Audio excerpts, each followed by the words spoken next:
이재명 대통령이라는 사람한테 본받아야 될 게 하나 있는 것 같아요.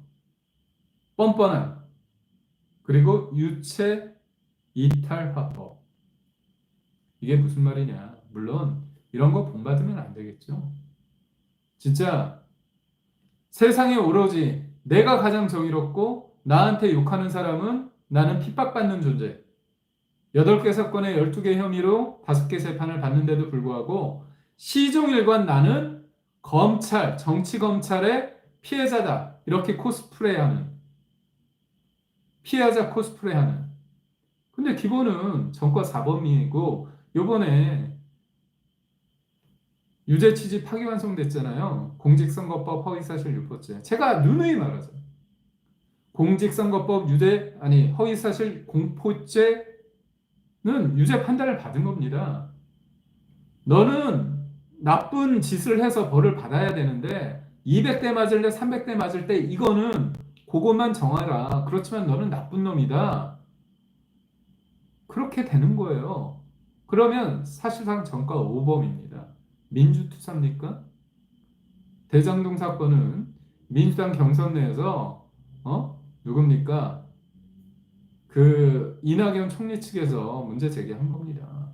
근데 모든 것들이 다 본인이 정의롭게 살았는데 억지로 본인은 탄압받고 있다는 그 뻔뻔한 정신승리 이런 거 본받고자 하는 게 아니라 진짜 멘탈이 이거 뭘까요? 리플리 증후군 아시죠? 거짓말을 계속 하다 보니까 그 가상의 거짓의 세계에 있는 걸 수도 있겠다. 그런 생각이 듭니다. 근데 너무나 무서워요. 이재명이라는 사람이 주변에 얼마나 많은 사람이 죽었습니까? 여러분 주변에 여러분과 관련된 일 때문에 사람이 죽어납니까? 한 사람도 아니고 두 사람도 아니고. 그리고 경기도 지사 시절에 비서실장이라는 사람은 명확하게 유서도 남겼습니다. 뭐라고 남겼냐? 정치 그만하셔라. 더 이상 희생 없어야 된다고 얘기를 했습니다. 김문기 팀장, 유한기 본부장, 이 사람들 왜 죽었을까요?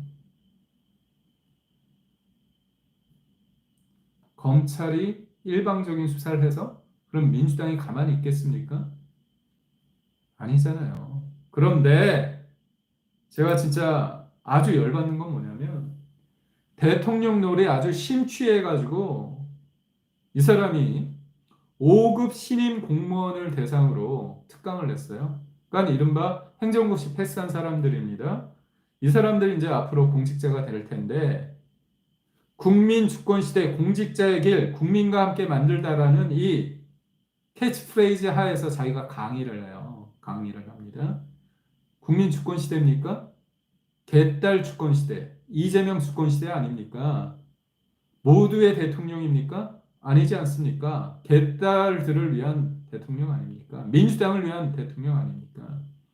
진영의 수장으로서 상대를 악마하고 괴멸의 대상으로 보는 그런 사람 아닙니까? 근데 저는 이 사람이 진짜 무서운 게 다른 사람도 아니고 본인이 사법 리스크가 이렇게 너무 많고 사실 국민들 가운데 이재명이라는 사람이 도덕적으로 훌륭하다고 생각하는 사람이 몇 사람이나 있겠습니까? 사실 개딸들도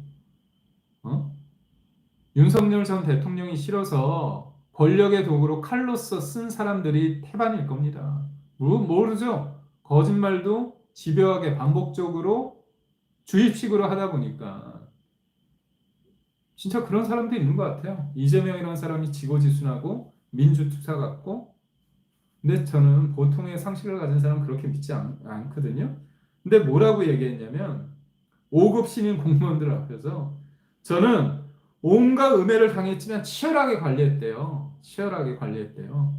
그리고 공직자는 청렴해야 되고 돈은 천사 모습을 한 막이라는 겁니다. 제가 좀만 읽어드릴게요. 저는 부패한 사람이라는 온갖 음해와 공격을 당해 저 사람 뭐야? 하는 이미지가 됐지만 사실은 저는 정말 치열하게 제 삶을 관리해 왔습니다. 근데 여기에서 정말 치열하게 제 삶을 관리했다는 게 착하게 치열하게 살았다는 건가요? 아니면 지은 죄가 많은데 걸리지 않게끔 이리저리 치열하게 빠져나갔다는 겁니까? 사실상 저는 후자 같은데. 공무원들 앞에서 자기 고백을 한 것 같기도 합니다. 여러분은 어떻게 생각합니까? 그래서 자기는 성남시장하고 경기지사 거칠 때 일화들을 소개하면서 돈은 마귀다 하지만 절대 마귀의 얼굴을 하고 나타나지 않고 오히려 가장 아름다운 천사, 친구, 친척, 애인의 모습으로 나타난다 얘기를 해요. 이 사람들이 매일 문자 메시지를 보낸다. 전화하고 커피라도 한 잔, 골프라도 한번 이런 권유를 하다 결국 룸사롱도 같이 가는 식이 된다. 그러다 보면 어느 날 이 사람이 접대 내용을 장부에 다 써놨다는 것을 깨닫게 된다. 경험하지 않은 일이면 이렇게 구체적으로 얘기할 수 있을까요? 아주 디테일에 살아있지 않습니까? 그러니까 본인은 지금 대통령 노래에 심취해가지고 제가 볼 때 이 오만과 이 분위기 속에 본인이 스스로 본인의 죄를 자복할 수도 있다, 고백할 수도 있다 저는 보는데요. 좀 당혹스럽습니다, 사실.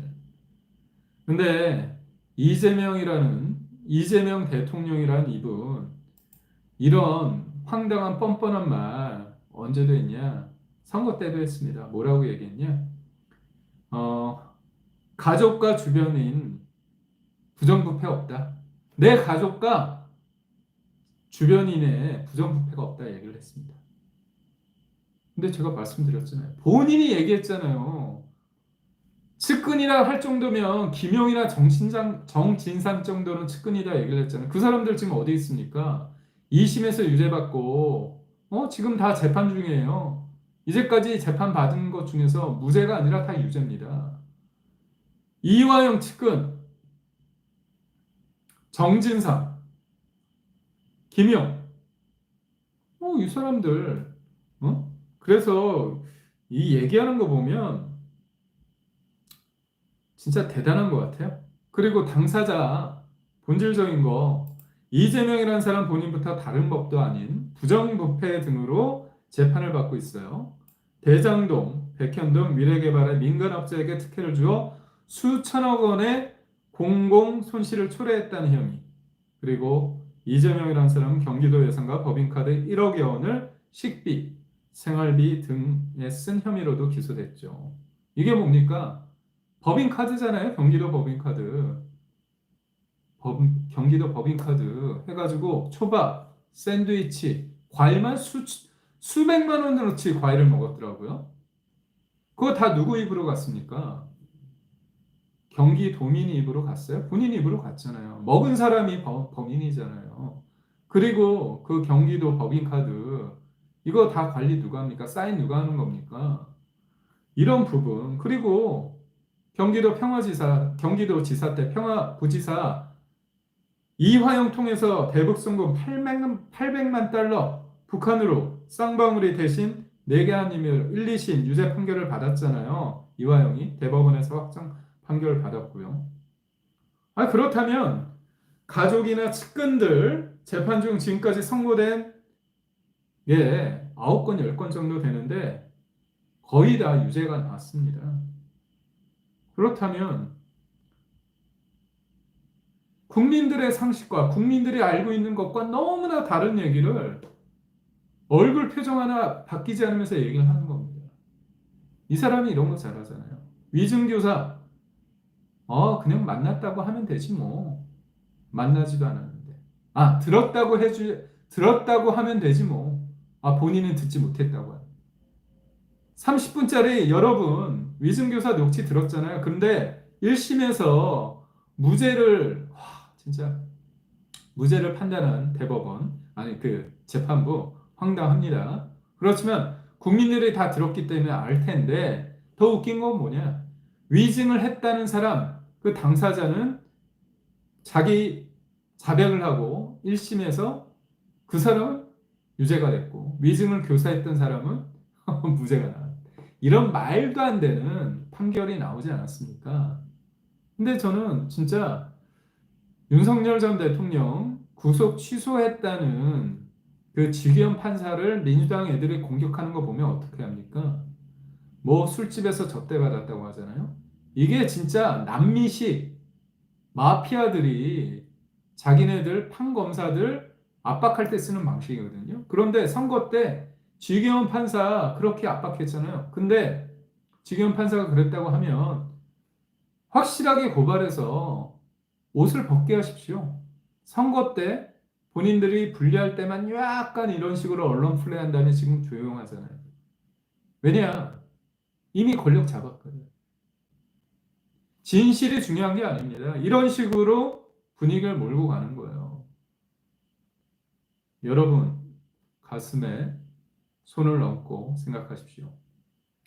이재명이란 사람이 가족과 주변인의 부정부패가 없다. 이 말. 그리고 저는 부패한 사람이라는 온갖 음해와 공격을 당해 저 사람 뭐야? 저 사람 뭐야? 하는 이미지가 됐지만 사실은 정말 치열하게 제 삶을 관리해 왔습니다. 이런 말을 이재명이라는 사람이 하는 말인데 여러분 가슴에 손을 얹고 어떻습니까? 이런 말을 믿을 수 있겠습니까? 그리고 이재명이라는 대통령 분은 그런 얘기를 가슴에 손을 얹고 말할 수 있습니까? 야, 결국은 뭐냐? 딱 간단한 거야. 나는 착한데 주변에서 나를 못되게 만들었다. 다 너희가 나쁜 놈이야. 다 이렇게 얘기하는 거야. 세상 참 쉽게 살죠. 편하게 살죠. 본인은 정의로운 사람, 나한테 문제 제기하는 사람은 다 나쁜 사람. 김용태 비대위원장이, 전 비대위원장이 이재명 대통령을 만나서 김민숙 후보자, 아유, 지명 철회한다 하니까 뭐라고 얘기합니까? 본인은 털면, 탈탈 털면 뭐 나오지 않는 것 같냐? 이런 식으로 겁박했잖아요.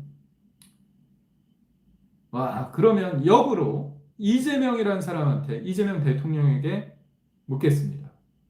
탈탈 털어서 나온 겁니까? 탈탈 털지 않았어도 이 정도 나온 겁니까?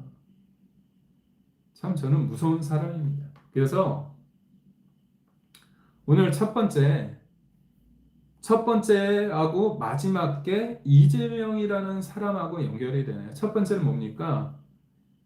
이재명 대통령께서 대한민국의 중요한 공직이라는 자리를 변호인들한테 다 하나씩 어미새가 아기새 먹이 주듯 다 입에 넣어주고 있습니다. 근데 그 사람들이 허튼 얘기, 바른 얘기 못하게 하게끔 입에 먹을 것을 물어주는 거죠. 근데 사실상 그게 뭐냐? 이재명이라는 사람이 인질범이 이재명을 인질을 잡고 있다 이런 식으로 볼 수 있다는 거잖아요. 제가 볼 때는 뭐 공범이라고 할 수 있는 게 맞죠. 끼리끼리 하고 있는데. 근데 여기서 가장 중요한 이재명 머릿속에 신경 쓸 사람이 누구냐? 이화영이다. 그리고 마지막 세 번째 아이템을 다뤘던 거. 아, 진짜 이 얘기 뭐 황당합니다. 가족과 주변에 부정부패가 없다는 선거 때 한 말과 또 공무원들, 새내기 공무원들을 대상으로 저는 온갖 음해당했지만 치열하게 관리했다. 난 무죄다. 이런 얘기잖아요. 공직자는 청렴해야 된다. 이런 얘기를 입에 침도 안 바르고 했다는 이런 걸 보면서 답답합니다. 선거 이겼어야 됩니다. 우리가 선거를 지는 바람에 이 황당한 상황을 목도하고 있는 겁니다. 그렇지만 우리 좌절하면 안 되고요. 하루하루 정확하게 이번에 강선우 날립니다. 100% 날립니다. 만약에 강선우를 여성가족부가 아니라 여성갑질부 장관으로 임명을 한다고 하면 더 좋아요. 하십시오. 국민 무서운지 모르고 너희들 마음대로 하십시오.